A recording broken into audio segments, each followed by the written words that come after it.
What if I revealed that the most effective method to captivate a man's attention is through complete withdrawal? No messages, no story monitoring, no daily check-ins. Absolutely nothing. This seems paradoxical, doesn't it? Yet this aligns perfectly with Carl Jung's profound insights. By removing your energy from someone, you cease nourishing their ego and expose their genuine motives. This transcends manipulation.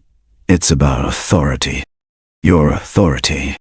Most women remain unaware that their perpetual emotional, mental, and spiritual accessibility renders them overlooked. Not due to insufficient worth, but because they never allow a man to experience longing for their presence. Jung termed this psychological phenomenon projection. We offer our brilliance to others, expecting reciprocation. However, when you cease giving and begin accepting, something extraordinary occurs. He starts pursuing you. Therefore, whether you're actively listening or not, allow this content to continue playing. Your subconscious will internalize what your intuition recognizes, that you've been overgiving, and it's time for him to invest effort in you. First, energetic dominance. Why withdrawal surpasses pursuit? Here's an unspoken reality. Men don't develop feelings when you provide everything. They develop feelings when they sense the void left by what you once offered freely. Consider this perspective. Humans instinctively pursue. Carl Jung observed, what we pursue reflects hidden aspects of ourselves. Longing, anxiety, trauma. Therefore, when you properly ignore a man, you cease being his emotional validation source and transform into an enigma his psyche must decipher. Mystery possesses magnetic qualities. Pursuing a man stems from anxiety. Anxiety about losing him, becoming forgotten, feeling inadequate. Yet the instant you redirect that energy inward, when you stop seeking selection, everything transforms. You become rare. Rarity generates worth. Have you observed how the most disinterested individuals typically receive maximum attention? Not because they're heartless or harmful. It's because their energy lacks desperation. They aren't frantic. That represents energetic dominance. Words become unnecessary. Your absence communicates everything. When you pursue, you validate that he occupies your universe's center. However, when you retreat, he must question, why has she stopped pursuing me? Have I erred? Is someone else involved? That's when you inhabit his thoughts. This isn't about coldness or detachment. It's about energy redirection. Rather than offering it to him, channel it toward yourself. Your tranquility, your growth, your quietude, all resonate more powerfully than any "I miss you" message you might send. Remember, ignoring isn't rudeness. It's simply unavailability for what fails to sustain you. When you comprehend your value, you stop attempting to demonstrate it. You express it, and that's when he experiences the void you've created. Second, cease nourishing his ego. The strength of emotional withdrawal. There exists something men rarely acknowledge, yet many women perceive. They enjoy being pursued because it satisfies their ego.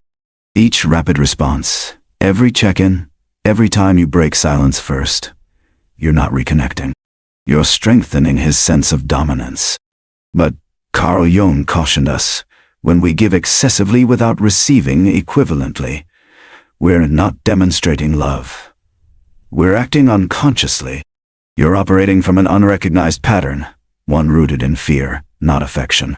Here's crucial understanding.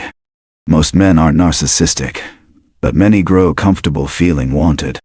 When that attention vanishes, something within them alarmed because suddenly you're absent to mirror their self-importance. You're gone. That absence, that silence directly challenges his ego. It's not that he misses you. He misses the self-version that felt significant around you. This becomes fascinating. If he only craved your attention, he'll vanish when it stops. But if you genuinely matter to him, he'll begin seeking you. Your absence functions as a filter. It distinguishes authentic interest from ego-driven necessity. Carl Jung stated that we all wear masks, personas concealing our authentic selves. When you're constantly available, you feed that mask. You validate superficiality. But when you withdraw attention, he's compelled to confront what lies beneath. That discomfort, that confusion, that's his ego dissolving. And that becomes your strength. So, how do you stop feeding his ego without cruelty? Don't respond instantly. Don't start conversations. Don't justify your silence. Don't post stories for his viewing. Let your absence communicate. Let your mystery flourish. You're not here to convince a man of your worth. The right man will recognize it in your presence, but he'll demonstrate it in your absence. When you stop giving excessively, something wonderful happens. Your energy rebalances. You're no longer pleading for fragments. You become the entire feast. And suddenly, the one who thought he had you secured realizes he may have lost life's greatest gift. Third, silence is power. When you ignore, you communicate more than anticipated. Many women believe they must speak to be acknowledged, must explain themselves for serious consideration. But Carl Jung said the spirit expresses itself through the unspoken. When you choose silence with a man, you're speaking more loudly than you realize. Silence isn't void. It's pressure. It's mystery. It's doubt's foundation. For a man accustomed to constant access to you, that's like an emotional siren. Suddenly, he can't anticipate you. He's uncertain of your thoughts. That unpredictability drives him mad. It's straightforward. What's assumed is eventually forfeited. But what disappears without justification becomes fixation.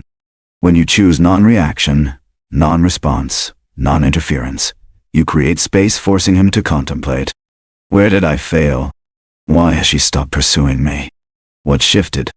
Through that process, not only does he begin appreciating you more, he must also confront his emotional immaturity.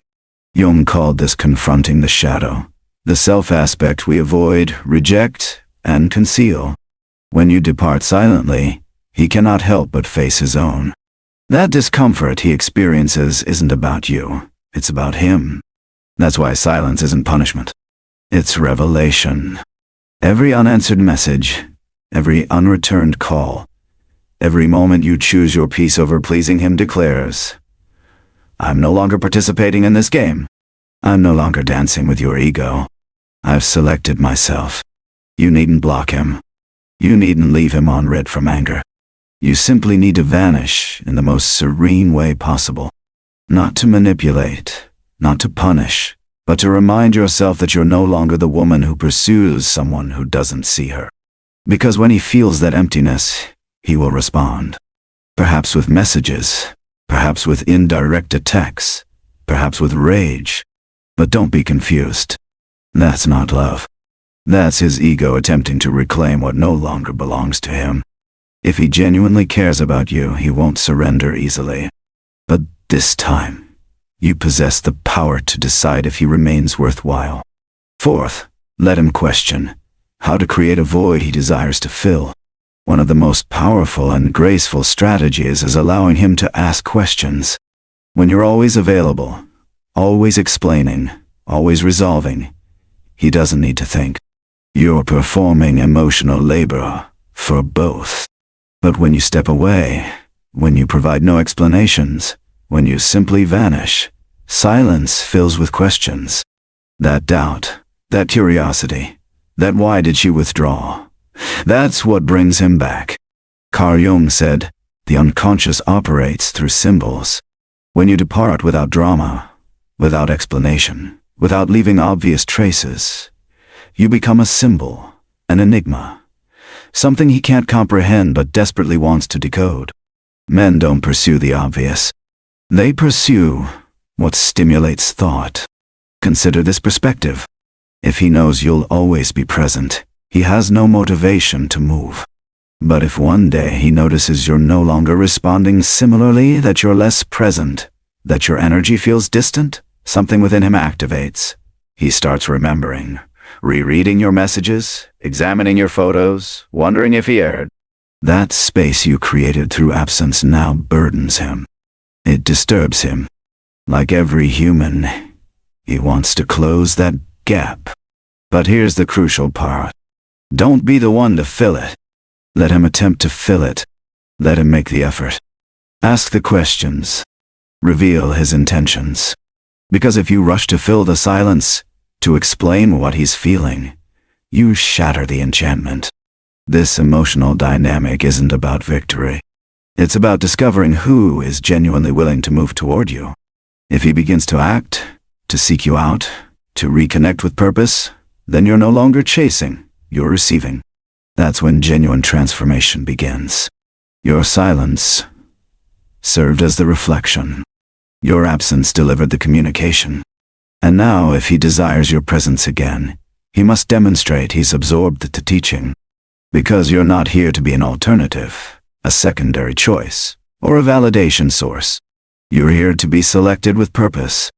And if that requires departing in silence, then that silence will become your most profound act of self-compassion. When you detach, you radiate. The magnetism of emotional distance. There's quiet elegance in the woman who departs without screaming, who no longer responds with fervor, who doesn't rationalize or become furious. She simply exits. This isn't coldness, it's growth. Carl Jung discussed individuation, when someone begins separating from external demands and reconnecting with their truest core. When you decide to leave a man who doesn't provide what you deserve, you're experiencing that precise process. You're no longer seeking external validation. You're beginning to discover it internally. When you do that, your energy transforms. You begin radiating differently. You're no longer the woman who waits for his change or pleads for attention. You are the woman who prioritizes herself first. This is observable. Even if he doesn't vocalize it, he senses it. He notices you're no longer emotionally accessible. He notices your different reactions. He perceives a new version of you emerging that no longer depends on him. This new version, the one who applies makeup for herself, who laughs independently, who sleeps without checking her phone, is the most powerful because she's centered, connected, complete. The most ironic aspect of all is this.